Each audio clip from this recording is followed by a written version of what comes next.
យុវជនពីរនាក់ត្រូវបានកម្លាំងកងរាជអាវុធហត្ថខេត្តកំពង់ស្ពឺបង្ក្រាបនិងឃាត់ខ្លួនបញ្ជូនទៅកាន់សាលាដំបងខេត្តកំពង់ស្ពឺព្រោះជាប់ពាក់ព័ន្ធករណីគ្រឿងញៀនក្នុងភូមិសាស្ត្រស្រុកភ្នំស្រួយក្រុមការដឹកនាំបញ្ជាដោយផ្ទាល់យ៉ាងម៉ឺងម៉ាត់និងយកចិត្តទុកដាក់ខ្ពស់បំផុតរបស់លោកឧត្តមសេនីយ៍ត្រីមេងស្រុន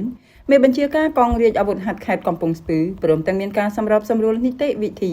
ពីឯកឧត្តមព្រះរាជអាជ្ញាអមសាលាដំបងខេត្តកំពង់ស្ពឺកាលពីវេលាម៉ោង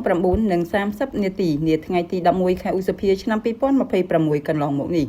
កម្លាំងមូលដ្ឋានកងរាជអាវុធហត្ថស្រុកភ្នំស្រួយដឹកនាំដោយលោកវរៈសេនីយ៍ត្រីសេនទូចមេបញ្ជាការមូលដ្ឋានកងរាជអាវុធហត្ថស្រុកភ្នំស្រួយបានធ្វើការបង្ក្រាបនិងឃាត់ខ្លួនជនសង្ស័យម្នាក់នៅចំណុចដីចំការមួយកន្លែងស្ថិតក្នុងភូមិត្រពាំងអត់ទឹកឃុំគិរីវ័នស្រុកភ្នំស្រួយខេត្តកំពង់ស្ពឺដែលជនសង្ស័យរួមមានឈ្មោះសៀងមេងហួយភេទប្រុសអាយុ 28 ឆ្នាំមុខរបរមិនពិតប្រាកដមានទីលំនៅបច្ចុប្បន្នក្នុងភូមិត្រពាំងអត់ទឹកឃុំគិរីវ័នស្រុកភ្នំស្រួយខេត្តកំពង់ស្ពឺក្រុមវិធានជំនាញរបស់អាវុធហត្ថស្រុកភ្នំស្រួយលុះដល់វេលាម៉ោង 10:30 នាទីនាថ្ងៃទី 11 ខែឧសភាឆ្នាំ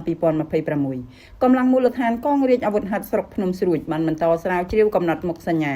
និងឈានដល់ការឃាត់ខ្លួនជនសង្ស័យចំនួនម្នាក់ទៀតស្ថិតនៅភូមិតាយ៉ូឃុំតាំងសំរោងស្រុកភ្នំស្រួយខេត្តកំពង់ស្ពឺជនសង្ស័យមានឈ្មោះឈីមសឿនភេទប្រុសអាយុ 30 ឆ្នាំមានទីលំនៅភូមិតាយ៉ូឃុំតាំងសំរោងស្រុកភ្នំស្រួយខេត្តកំពង់ស្ពឺជាលទ្ធផលកម្លាំងជំនាញអាវុធហត្ថស្រុកភ្នំស្រួយដកហូតវត្ថុតាងបានរួមមានម្សៅសថ្លាសង្ស័យជាសារធាតុញៀនចំនួន 19 កញ្ចប់ទម្ងន់ 252.90 ក្រាមខ្សៀជក់ចំនួន 1ទូរស័ព្ទចំនួន 2 គ្រឿងជញ្ជីងសម្រាប់ថ្លឹងគ្រឿងញៀនចំនួន 1 គ្រឿងដាវ 1 ដើមទូរស័ព្ទ 1 គ្រឿងម៉ូតូ 1 គ្រឿងផ្លាកលេខម៉ូតូ 1 សន្លឹកនិងសម្ភារៈសម្រាប់ប្រើប្រាស់គ្រឿងញៀន 1 ចំនួនបច្ចុប្បន្នជនសង្ស័យទាំងពីរនាក់ខាងលើរួមនឹងវត្ថុតាងត្រូវបានកម្លាំងជំនាញការិយាល័យប្រឆាំងគ្រឿងញៀនក្នុងមន្ទីរស្រាវជ្រាវនិងបង្ក្រាបបទល្មើសនៃបញ្ជាការដ្ឋានកងរាជអាវុធហត្ថខេត្តកំពង់ស្ពឺកសាងសំណុំរឿងបញ្ជូនទៅសាលាដំបងខេត្តកំពង់ស្ពឺដើម្បីចាត់ការតាមនីតិវិធី